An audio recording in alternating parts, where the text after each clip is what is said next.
நான் Jackie Sekar, Jackie டிவிக்காக ஸ்காட்லாந்திலிருந்து நம்மோடு இணைந்து உரையாட வந்திருக்கிறார். ரொம்ப நாள் கழிச்சு இப்படி ஒரு வீடியோ. ஆனால் என்னென்னா இப்போ ஹாப்பியாக பேசுகிற மாதிரி இந்த ஒரு கடந்த 2 மாதம் வந்து ரொம்ப ஒரு டஃப்பான ஒரு பீரியட் அப்படின்னு நான் சொல்லுவேன். அது மட்டும் கிடையாது, இந்த புத்தாண்டு பிறந்தப்பே கொஞ்சம் சில பல விஷயங்கள் வந்து உணர்த்தப்பட்டது.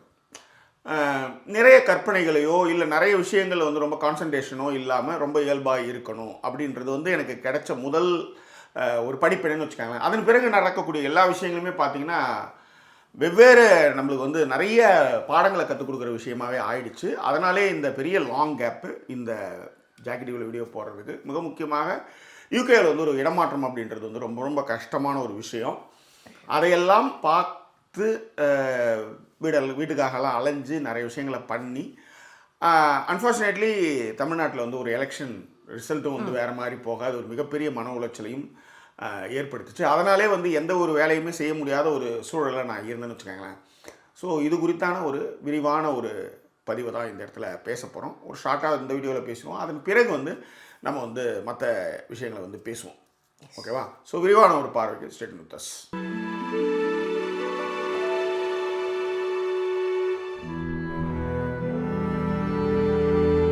அதீதமான நம்பிக்கை வந்து அதீதமான பற்று, அதீதமான என்ன சொல்கிறது கான்ஃபிடென்ட், அதுதான் வந்து திமுகவுடைய வீழ்ச்சிக்கு மிக முக்கிய காரணம். கிரவுண்ட் ரியாலிட்டின்னு ஒன்று தெரியாமல் வந்து என்ன பண்ணிட்டாங்கன்னா அதீதமான நம்பிக்கையிலையும் செல்ஃப் கான்ஃபிடென்ஸ்லையும் நிறையா இருந்துட்டாங்க. செல்ஃப் கான்ஃபிடென்ஸ் நிறையா இருக்கலாம், ஆனால் நம்ம மேலே வச்சுக்கலாம். ஆனால் இன்னொருத்தவங்க மேலே நீங்கள் வைக்கும் பொழுது அதை வந்து ரொம்ப யோசித்து வைக்கணும் அப்படின்றது தான் இந்த எலெக்ஷன் வந்து நம்மளுக்கு சொல்லிச்சு. இல்லை, இதில் இன்னொரு விஷயம் சேர்த்துக்கிறேன் சார். அப்படியே நம்ம எவ்வளோ நல்ல விஷயங்கள் செஞ்சுருக்கோம் அப்படிங்கிறதுக்கான செல்ஃப் கான்ஃபிடென்ஸாக தான் இருந்தது அது. ஆனால் எல்லா நேரத்துலையும் நீங்கள் நல்லது செஞ்சீங்க அப்படின்னு வச்சுக்கோங்களேன். நான் ஆரம்பத்துலேருந்து சொல்கிற ஒரு சின்ன எக்ஸாம்பிள் தான். ரொம்ப நீங்கள் வந்து மக்களை மதிக்கிற, உங்கள் டீமை மதிக்கிற ஒரு நல்ல மேனேஜராக ரொம்ப கரெக்டாக இருந்தீங்கன்னு வச்சுக்கோங்களேன், you will be taken for granted. இது எல்லா இடங்கள்லையுமே இருக்கும். இது உங்களுடைய திருமண வாழ்க்கையிலையும் பார்த்துருப்பீங்க, ஃப்ரெண்ட்ஷிப்பில் பார்த்துருக்கலாம், எல்லா இடத்துலையுமே இது இருக்கும். நீங்கள் வந்து உங்களுக்கான அந்த இம்பார்ட்டன்ஸையும் உங்களுக்கான நீடையும் க்ரியேட் பண்ணலைன்னு வச்சுக்கோங்களேன், அது ரொம்ப கஷ்டம். அதனால் நீங்கள் சொன்ன அந்த ஒரு விஷயத்தில் ஆட் பண்ணிக்கிறேன். அப்புறம் கூடவே வந்து ஆரம்பிக்கும் பொழுதே இன்டர்வியூவில் சொன்னீங்க ஏதோ ஜனவரியிலேருந்து உங்களுக்கு மன உளைச்சல்கள், கஷ்டம். ஜனவரியிலேருந்து தான் நிறைய விஷயங்கள் எனக்கு, அதாவது இந்த 5 மாதங்கள் பார்த்தீங்கன்னா அப்படி தான் இருக்குன்னு சொல்ல வரேன். அதான் உங்களுக்கு அப்படி சொன்னீங்க. பட் நாளாக யூகே கிளம்புற அன்னிலேருந்து இருக்குது சார்.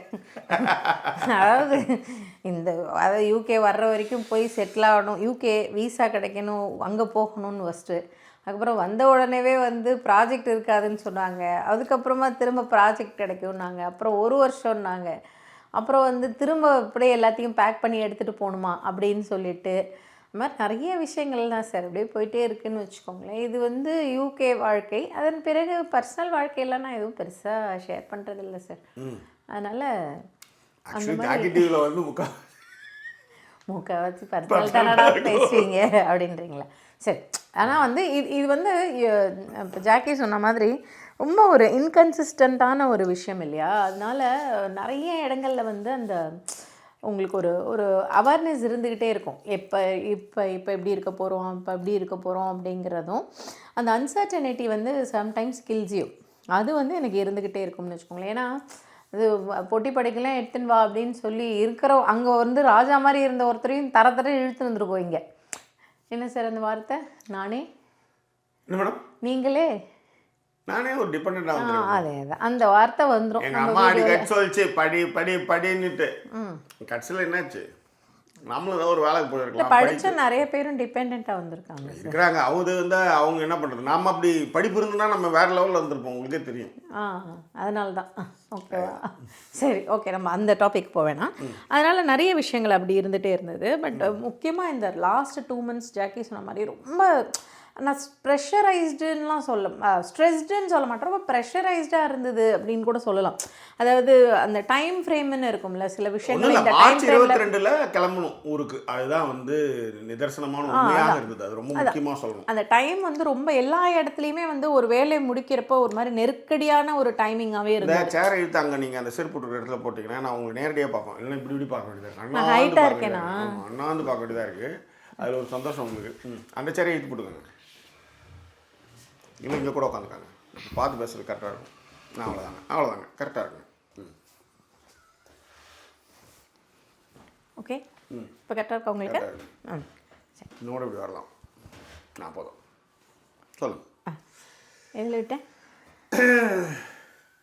அதான் ப்ரெஷரைஸ்டு. அதான், அதாவது ப்ரெஷரைஸ்டுங்கிறதே எதனால் சொல்லுவேன் அப்படின்னா, எல்லாத்தையுமே நமக்கு ரொம்ப செய்யறதுக்கான நேரம் இருந்ததுன்னு வச்சுக்கோங்களேன். அது ரொம்ப ஸ்கெடியூல் பண்ணி பொறுமையாக அந்த மாதிரியான விஷயங்களாக இருக்கும்னு வச்சுக்கோங்களேன். அந்த நேரமும் நம்ம கண்ட்ரோலில் இருக்கிற மாதிரியான விஷயங்களாக இருந்தால். ஏன்னா இப்போ அவங்க சொன்ன மாதிரி மார்ச் 22 கிளம்புற மாதிரி இருந்தது. ஏன்னா ப்ராஜெக்ட் கிடைக்காது, அது இங்கே வீசா எக்ஸ்டெண்ட் ஆகாது, இந்த மாதிரியான விஷயங்கள்லாம் பயங்கரமாக ஓடிட்டு இருந்தது மைண்டில். அதனால் அது ஒரு பயங்கர ஸ்ட்ரெஸ்ன்னு வச்சுக்கோங்களேன். அந்த ஸ்ட்ரெஸ்ஸு எனக்கு வந்து இப்போ ஜாக்கிக்கு வந்து ஓகே பார்த்துக்கலாம் அப்படின்னாலுமே கூட எனக்காக சில இடங்களில் வந்து கொஞ்சம் அதை வெளிப்படுத்தாமல் இருந்தாங்க. பட்டு என்னோடய நிலைமையிலேருந்து யோசிச்சு பார்த்தீங்கன்னா, இந்த ஸ்ட்ரெஸ் வந்து எனக்கு ஜனவரியிலேருந்தே வந்துடும். இப்போ மார்ச் 22க்கான ஸ்ட்ரெஸ்ஸு ஜனவரியிலேருந்து ஆரம்பிக்கும்னு வச்சுக்கோங்க. அதில் வேறு அந்த டைமில் வந்து நம்ம அப்போ தான் வந்து பிக் பாஸ் வேறு, அதுவும் ஒரு நல்ல பயங்கர டாக்ஸிக்கே இல்லாத ஒரு நல்ல பிக் பாஸாக போயிட்டு இருந்தது. அதனால அதுவும் கூட போய்கிட்டு இருக்கும்பொழுது அது முடிச்சுட்டு அதுக்கு அடுத்தடுத்த மாதங்களில் ரொம்ப இன்னும் நாட்களே ரொம்ப குறைவாக இருந்த மாதிரி இருந்தது. இது ஃபஸ்ட்டு ஆரம்பித்தது. அதுக்கப்புறம் பார்த்தீங்க அப்படின்னா இந்த ஸ்ட்ரெஸ் எனக்கு கொஞ்சம் கம்மியாச்சு, ஓரளவுக்கு ஒரு கன்ஃபர்மேஷன்லாம் வந்தது. அப்படிங்கிறப்புறம் வந்து ப்ராஜெக்ட் சேஞ்ச் இல்லையா, அந்த ப்ராஜெக்ட் சேஞ்சில் நிறைய விஷயங்கள் ஓடிட்டு இருந்தது. நிறைய விஷயங்கள் தான் ப்ராஜெக்ட் சேஞ்ச் வந்து அப்படியே வந்து இடத்தையே காலி பண்ணிட்டு போகிற மாதிரியான ஒரு சேஞ்சு. அது வந்து அதாவது எப்படின்னா ஒரு கட்டத்தில் வந்து இங்கே இருக்கிறமே அதுக்கு கிடைச்சிதே அப்படின்ற மாதிரி அதை வந்து பண்ண ஆரம்பித்தோம். அதுக்கப்புறம் ஊர்லேருந்தே ஒர்க் பண்ணலாம் அப்படின்ற மாதிரி இருக்கும்பொழுது இல்லை இங்கே வந்து கண்டிப்பாக வரணும் அப்படின்ற மாதிரி சொல்லும்போது இப்போ இடப்பெயர்வுக்கு நம்ம என்ன பண்ண போகிறோம், ஏது பண்ண போகிறோம் அப்படின்ற ஒரு மிகப்பெரிய கேள்வி வந்து எழுந்தது. உண்மையிலே நான் வந்து இப்போ சென்னையாக இருந்தால் எனக்கு பிரச்சனையே இல்லை, நிறைய நண்பர்கள் இருக்காங்க. அது வந்து இங்கே இருக்கும்பொழுது அது எப்படி, அதே மாதிரி இந்த வீட்டை நீங்கள் க்ளீன் பண்ணி கொடுக்கணும்னு ஒன்று இருக்குல்ல, அதெல்லாம் வந்து பெரிய ப்ராசஸ்ஸு, பெரிய மன உளைச்சல்கள். அதுக்கு நடுவில் இந்த எலெக்ஷனில் வந்து பண்ணுற விஷயங்கள் இதெல்லாம் வந்து மிகப்பெரிய ஒரு ஸ்ட்ரெஸ்ஸு அதிகமாக இருந்துச்சு. இதனால் வந்து என்னாச்சுன்னா வீடியோக்களை வந்து தொடர்ந்து எங்களால் போடவே முடியல. ஆக்சுவலாக இப்போ இதை பற்றி யோசிக்கவே முடியல. ஏன்னா பின்னங்கால் பிடரைகளை அடிக்கிற அளவுக்கு நம்ம வந்து ஓடிட்டு இருக்கோம் அப்படின்னும் பொழுது இதை பற்றிலாம் யோசிக்கிறதுக்கான நேரமே இல்லை. அதான் இது இப்போ உதாரணத்துக்கு எப்படின்னா ஒரு சின்ன ஒரு சில விஷயங்கள் வந்து இப்போ எப்படி சொல்கிறது, ஜாக்கி மொழியில் சொல்லணும்னு வச்சுக்கோங்களேன். நம்ம ஒரு மாதிரி ரிலாக்ஸ்டாக இருந்தால் தானே நீங்கள் வந்து 5 செகண்ட்ஸ் ரூலியாக அந்த இடத்துல அப்ளை பண்ண முடியும். நாமளே தெரிஞ்சு மறந்துட்டேன், அப்படி ஒரு விஷயம் இருக்கிறதே மறந்துட்டேன். இங்கே நம்ம என்னைக்கு வந்து யூகே விசாவுக்காக வந்திருந்தோம், 23 மார்ச் 23 மார்ச், அதாவது 24 கிளம்பணும், 23 மார்ச்சுக்கு இங்கே எக்ஸ்டெண்ட் பண்ணுறது வரோம், இந்த ஊருக்கு வரோம். இங்கே வந்து ரூம் போட்டிருந்தோம். அப்போ வந்து என்னாச்சுன்னா அந்த 5 செகண்ட்ஸ் ஃபுல்லாக சுத்தமாக மறந்தாச்சு, எல்லாமே மறந்தாச்சு. என் பொண்ணுக்கு வந்து இந்த இடத்துல ரொம்ப இதுவாக போகுதுன்றனால இந்த விஷயத்தில் சேர்க்குறேன். நைட்டு வந்து என்ன பண்ணோம், ரூம் போட்டோம். மறுநாள் காலையில் எங்கே வந்து யூகே விசாவுக்கு வரமோ அதையும் பார்த்துட்டேன். அதுக்கப்புறம் ஆஃபீஸ் எங்கே இருக்குன்னு பார்ப்போம் அப்படின்னு சொல்லி நடத்தி கூப்பிட்டு போனேன். நைட்டு எத்தனை மணிக்கு, 10 மணிக்கு ஊரே அடங்கியிருக்கு. ஆனால் ஸ்காட்லாந்து நகரம் அப்படின்றதுனால மக்கள் நடமாட்டம் இருக்குது. பட் ஃபுல் சரக்கு எல்லாம் ஓடிட்டுருக்கு. ஏன்னா திங்கக்கிழமை காலையில் எங்களுக்கு அப்பாயின்மெண்ட்டு, ஞாயிற்றுக்கிழமை நைட்டு நான் கூப்பிட்டு போகிறேன். 24 மார்ச் 22ஆம் தேதி சண்டே, 23ஆம் தேதி 22ஆம் தேதி சண்டே நைட்டு தான் கூப்பிட்டு போகிறேன். கூப்பிட்டு போயிட்டே இருந்தேன். என் பொண்ணுக்கு வந்து என்னென்னா உனக்கு வயசாகிடுச்சுன்றதை என்னை வந்து அடிக்கடி நிரூபிச்சுட்டே இருப்பாள். அதே மாதிரி யாராவது என் கூட பேசினாலும், என் பொண்டாட்டி என் கூட பேசினா கூட அவளுக்கு பிடிக்காதுன்னு வச்சுக்காங்களா. போனேன் நைட்டு போய் ஆஃபீஸை காமிச்சிட்டேன். திரும்ப கூட்டிகிட்டு வரேன். வந்துட்டு இருக்கும்போது ஒரு பொண்ணு வந்து பார்லேருந்து வந்தது. உள்ளார இருக்கிறது வந்து எல்லாமே வந்து ரெட்டு ஜட்டி ப்ரா எல்லாமே தெரியுது. சல்லையாக போட்டு ஒன்று சரக்கடிச்சிட்டு வந்ததுமே என்னை பார்த்து சிரிச்சுது, அவ்வளோதான். இவள் வந்து பின்னாடி, என் பொண்ணு என் ஒய்ஃபும் பின்னாடி வந்தாங்க. நான் கொஞ்சம் ஒரு ஸ்டெப் 2-3 ஸ்டெப் முன்னாடி போயிட்டு இருந்தேன். அவள் சிரிச்சிட்டான்னு பார்த்தது தான் என் பொண்ணு அங்கேருந்து papa what I said you know அப்படின்னுது. அதாவது அவள் சிரிச்சிட்டாலாம். இவள் வந்து என்ன சொல்கிறேன்னா, இது எங்கள் அப்பா, அவர் கல்யாணம் ஆகிடுச்சு, நான் ஒரு பொண்ணுன்றது அந்த இடத்துல நிரூபிக்கிறான். ஃபேமிலி மேன் அப்படின்றத நிரூபிக்கிறான்னு வச்சுக்கோங்களேன். ஸோ இந்த மாதிரியான கதைகள்லாம் வந்து நம்ம வாழ்க்கையில் நடந்தது. அந்த 5 அதெல்லாம் ரசிக்கிற மாதிரியான, அதெல்லாம் ரசித்து எழுதுருவேன் நான். இதெல்லாம் நிறைய எழுதுவேன்னா அந்த மாதிரியான ஒரு ஃபீலை கூட கொடுக்காத மாதிரி ஒரு விஷயம் இருந்தது. முக்கியமாக கடந்த ஒரு வாரம் எந்த ஒரு விஷயமே நடக்கலை.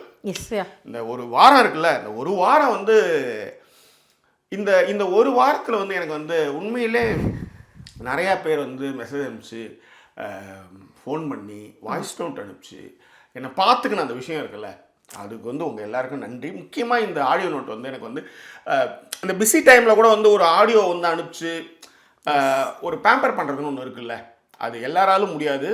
நான் இப்படியான நண்பர்களை சேர்த்து வச்சுருக்கேன், தொழிலை சேர்த்து வச்சுருக்கேன் அப்படின்றத எனக்கான பெருமையை நான் பார்க்குறேன். ஒரு சில பேர் என்ன பண்ணுவாங்கன்னா அவனே கோவத்தில் வர கட்சி வச்சிரும் அப்படின்னு நகர்ந்து நிற்பாங்க. ஆமாம்மா. ஒரு சில பேர் காலே பண்ண மாட்டாங்க. ஒரு சில பேர் வந்து கால் பண்ணி பேசினாங்க, எனக்கு தெரியும் உனக்கு கோவமாக இருக்கும், உனக்கு எரிச்சலாக தான் இருக்கும், பட் இருந்தாலும் நான் பேசுகிறேன் அப்படின்னு பேசினவங்க இருக்காங்க. அப்புறம் வாய்ஸ் நோட் அனுப்பிச்சாங்க, மெசேஜஸ்லாம் அனுப்பிச்சிட்டு இருக்காங்க. ஏன்னா நான் அதுலேருந்து வெளியே வர்றது, ஏன்னா ஒரு ஒரு நல்ல விஷயம் ஒன்று பண்ணி ஒரு கான்ஃபிடென்ட்டாக ஒருத்தன் இருக்கும்போது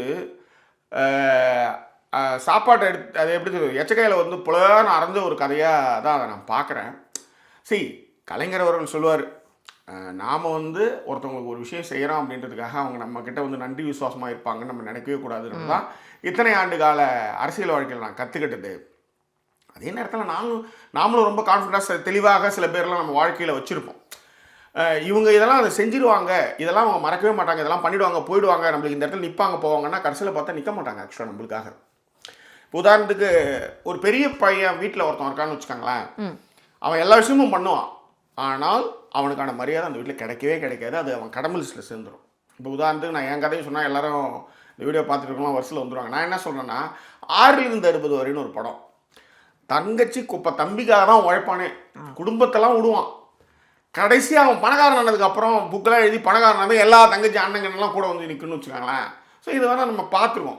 ஸ்டாலின் அவர்கள் வந்து அப்படி தான் ரொம்ப நம்பிட்டார். என்ன சொல்கிறது, ரொம்ப கான்ஃபிடென்ட்டாக நம்ம மக்கள் வந்து மறக்க மாட்டாங்க, நம்ம எவ்வளோ செஞ்சுருக்கோம், முதல்வராக இருந்து நம்ம எவ்வளோ செஞ்சுருக்கோம் அப்படின்னு அவர் வந்து நினச்சிட்டார். அவருடைய அதாவது அந்த ஓவர் கான்ஃபிடென்ட்டு மக்கள் மீது வைக்கக்கூடிய விஷயங்களை வந்து அவங்க என்ன பண்ணிட்டாங்கன்னா சாரி அப்படின்ட்டு ஒத்த வார்த்தையில் சொல்லிட்டு வீட்டுக்கு அனுப்பிச்சிட்டாங்க. ஸோ இந்த நேரத்தில் இந்த ஆடியோ நோட் வந்து எனக்கு ரொம்ப வந்து, ஏன்னா இந்த வீடியோலாம் போடுறதுக்கு வந்து சரி நம்ம இப்படியே உட்காந்துட்டு இருக்கக்கூடாது, அடுத்த மூவ் ஆன், அடுத்த விஷயத்த பண்ணுவோம் அப்படின்றதுக்கு இந்த பெயர் சொல்ல விரும்பல, நான் தோழிகளுடைய நன்றி அதை நான் தெரிவிச்சுக்கிறேன். இப்படி பேசும்போது இமேஜின் எல்லாருமே அதே மனநிலையில தான் இருக்கும் எல்லாருமே அதே மனநிலையில தான் இருக்கும் ஜாக்ஸ். ஆனா நீங்களே இப்படி பேசும்போது இமேஜின் எங்களுக்கெல்லாம் எப்படி இருக்கும்னு கொஞ்சம் யோசிச்சு பாருங்களேன். You have to boost, you have to give that hope for us. ஏன்னா ட்விட்டர்லலாம் பார்க்கும்போது த ரூட் மாஃபியா, அப்புறம் எப்படி அவங்க வந்து இந்த சோஷியல் எக்கோஸை எப்படி வேலை செஞ்சு மார்க்கெட்டிங் பிஆர் பண்ணி எப்படி வின் பண்ணியிருக்காங்க இந்த எலெக்ஷனை பார்க்கும்போது இட்ஸ் வெரி வெரி ஷாக்கிங். அதுவும் இந்த யூத் மைண்ட் செட்லாம் எப்படி சேஞ்ச் பண்ண முடியும்னே தெரியல. பட் எனக்கு என்னமோ எலெக்ஷனுக்கு அப்புறம் பீப்புள் வில் ரியலைஸ் தேர் மிஸ்டேக்குன்னு தோணுது. So please make videos, please keep voicing out and அவங்களோட பதிவுகளை போடுங்க ஃபேஸ்புக்கில். எனக்குமே மனசே ஆறல, வேற என்ன செய்யறது, you know we have to move on. People will surely realize their mistake very soon. So இவ தான் வந்து மிஸ்ஸிங் வீடியோ கலைப்பவங்கள வீடியோ போடுங்க அப்படின்னும் போது இல்லை எனக்கு மூடே இல்லைன்றதுக்கு தான் இந்த ஆன்சர். அதுக்கப்புறம் வீடியோ போட்டதுக்கப்புறம் வந்து இப்போ தான் உங்கள் வீடியோ பார்த்தேன். நீங்கள் ஸ்டாலின் சார் பற்றி பேசும்போது ரொம்ப எமோஷ்னலாக ஆகிறீங்களும் அதுவும் பார்த்தேன். But it's okay, we have to move on and I just want to tell you that we will become stronger அப்படின்னு தான் நான் நம்புகிறேன். அண்ட் ஒன் மோர் திங், உங்களோட வீடியோ பார்த்தோன்னே எனக்கு ஒரு பதிவு ஞாபகம் வந்துச்சு. நான் உங்களுக்கு அதை சென்ட் பண்ணுறேன். Okay fine, thank you. ஸோ அந்த மாதிரி நிறைய விஷயங்களை வந்து நம்பிக்கையின் பேரில் இருந்து அது வந்து உடஞ்சப்போ மனசு ரொம்ப காயமாச்சு. அது காரணம் என்னென்னா, நீங்கள் ரொம்ப நம்பாமல் கிரவுண்ட் ரியாலிட்டி புரிஞ்சிச்சுன்னு வச்சுக்காங்களேன், மனிதர்கள் விதமானவர்கள் அப்படின்றது தெரிஞ்சதுன்னா நீங்கள் இந்த அளவுக்கு வந்து காயப்பட்டிருக்க மாட்டீங்க. ஏன்னா அந்தளவு ஒரு பண்ணார் ஆக்சுவலாக. ஸோ அதுதான் வந்து வருத்தங்கள். ஸோ இது மாதிரிலாம் நிறைய பேர் வீடியோலாம் போடுங்க, நீங்களாம் சொல்லுங்கள், நீங்களாம் பேசும்போது தான் நாங்கள் வந்து நாங்கள் என்ன சொல்கிறது பூஸ்டப்பாக இருப்போம். ஹாப்பியாக இருப்போம். என்னென்னு நாங்கள் ரொம்ப நீங்கள் சொன்னீங்கன்னா எங்களுக்கு ரொம்ப புரியும். ஆமாம், இதில் உண்மை ஒரு இது உடச்சி சொல்லணும் அப்படின்னா, இப்போ எப்படி நான் இப்போ ஜாக்கி பேசும்போதே சொன்னாங்க, சில பேர்லாம் வந்து நான் கடிச்சு வச்சுருவேன்னு சொல்லிட்டு தூரமாக இருப்பாங்க. நான்லாம் கிட்டே வரல. ஆனாலப்பட்ட வந்து எனக்கு தெரியும் எப்படி இருப்பாங்க, என்ன எப்படிலாம் ஹேண்டில் பண்ணியிருக்கேன் நான் அவங்கள. ஆனால் இந்த டைமில் வந்து என்னால் அவங்கள எதையுமே சொல்லி சமாதானப்படுத்த முடியல. நீ இப்போ கொடுத்தா சாப்பிட்றியா, சாப்பிட்டா சரி அப்படிங்கிற மாதிரி ஆயிட்டேன். ஒரு பெட்டு அதில் உட்காந்துருக்க, அப்படியே ஏதோ போஸ்ட் பார்ப்பாங்க, போஸ்ட் எழுதுவாங்க, அவ்வளோதான். இந்த மாதிரியே போயிட்டுருக்கும்பொழுது அதை தான் நான் சொல்கிறேன். அப்போ வேறு யாரோ அதை வந்து பேசும்பொழுது அவங்க அந்த வாய்ஸ் நோட்ஸ்லாம் கொடுத்து அதை வந்து பண்ணி வெளில வரும்பொழுது உண்மையிலே எனக்குமே கொஞ்சம் வந்து கம்ஃபர்ட் ஆக ஆரம்பித்தேன். ஏன்னா இந்த ஒரு ஒரு ஒரு 2 நாளாக தான் நான் இப்போ இந்த 2 நாள் கூட சொல்ல முடியாது, ஒரு 1.5 நாளாக தான் நான் பழைய ஜாக்கியே பார்க்க ஆரம்பிக்கிறேன். அதுக்கு முன்னாடி வரைக்கும் அப்படியே தான் இருப்பாங்க. சில நேரங்களில் கொஞ்சம் கோவங்கள் வந்தது. உண்மையிலேயே எப்படி சொல்கிறது, இந்த கோவமே எப்படின்னா இல்லை, இதில் என்னன்னா 2 விஷயங்கள் மிக்ஸ் ஆகிடுச்சு. வீடு மாற்றுறது, அப்புறம் வீட்டை க்ளீன் பண்ணி கொடுக்கணும், இந்த புது வீட்டுக்கு வரணும், இந்த புது வீட்டில் நிறைய டிஃபெக்ட்ஸ் இருக்குது. இதுவும் எலெக்ஷன்ஸ் விஷயமும் ஒன்றா வரும்பொழுது வீட்டை காலி பண்ணிட்டு மறுநாள் காலையில் அவனுக்கு வந்து புதுசாக எல்லா பொருளையும் எடுத்து வந்து நைட்டு ஃபுல்லாக அடிக்கிட்டு மறுநாள் காலையில் வந்து எலெக்ஷன் ரிசல்ட் ஆக்சுவலாக May 4th, May 3rd இங்கே எடுத்து வர எல்லாத்தையும். ஸோ அந்த மாதிரி நிறைய நடக்குது. Yes please, sorry. Okay, so அதுதான் அந்த பேக் டு ஃபார்மாக ஒருத்தவங்க வர்றது வந்து பார்க்குறப்போ எனக்கே வந்து ஓகே. நான் சில டைம் வந்து நான் இப்போ என்னை வந்து யானி அப்பப்போ கேட்பேன், நான் ஏதாவது அப்செட்டாக இருந்தால் எனக்கு ஒரு ஹக் தரட்டுமா அப்படின்னா, எனக்கு அப்போ அந்த டைமில் அந்த ஹக் வேண்டான்னு இருக்கும். ஐயோ எனக்கு அதெல்லாம் எனக்கு அது என்னை சரி பண்ணாதுன்னு எனக்கு நல்லாவே தெரியும். பட் அந்த மாதிரியான ஒரு விஷயமா இருக்கும்பொழுது நானே வெளியில் வந்துடுவேன் அப்படிங்கிற மாதிரி தான் ஜாக்கி இருந்தாங்க. அப்போ இந்த மாதிரி இப்போ தான் எனக்கே தெரியும் இந்த மாதிரிலாம் வாய்ஸ் நோட்ஸ் நிறைய பேர் அமைச்சிருந்துருக்காங்க. ஸோ ஹீ இஸ் கெட்டிங் பேசிஃபைட் அப்படின்னு சொல்லிட்டு. அதான், ஸோ அந்த மாதிரி பேசிஃபை ஆகிட்டு இருக்காங்க அப்படிங்கிறது எனக்கு இப்போ தான் தெரியும். பட் நானுமே அந்த ஓகே நீயாவா வெளியில் அப்படிங்கிற மாதிரி, ஏன்னா நீங்கள் ஒரு விஷயத்தில் என்னென்னு சொல்லி சமாதானப்படுத்துவீங்கன்னே தெரியாத மாதிரியான ஒரு சுச்சுவேஷனில் என்ன சொல்வீங்க, அந்த மாதிரி இருந்ததுன்னு வச்சுக்கோங்களேன். ஸோ அது ஒன் ஆஃப் த ரீசன்னு சொல்கிறேன். அது ஒரு பார்ட்டு. அண்ட் இப்போ இன்னொன்று விஷயமா சொல்லணும்னா, இந்த வீடு மாற்றுற விஷயங்கள், அங்கேருந்து எல்லாத்தையும் பேக் பண்ணி எப்படி எடுத்துகிட்டு வர போகிறோம், அதற்கு வந்து எப்படி உதவிகள் கிடச்சிது, அந்த மாதிரியான விஷயங்கள் அதான் நிறையா எல்லாம் போக போகுது. அதான் இங்கே வந்து ஏதோ ஒன்று இப்போ சாமியே நடந்து போதான் பூசாரிக்கு புல்லட்டு கேட்குதான் கதையாக தான் இருந்தது. எதுவுமே பண்ண முடியாத இருக்கிறப்ப வீடியோ எங்கேருந்து போடுறது, இதில் நியூ ப்ராஜெக்ட் வேறு, ஒர்க் லோடும் அங்கேயுமே கொஞ்சம் கூட.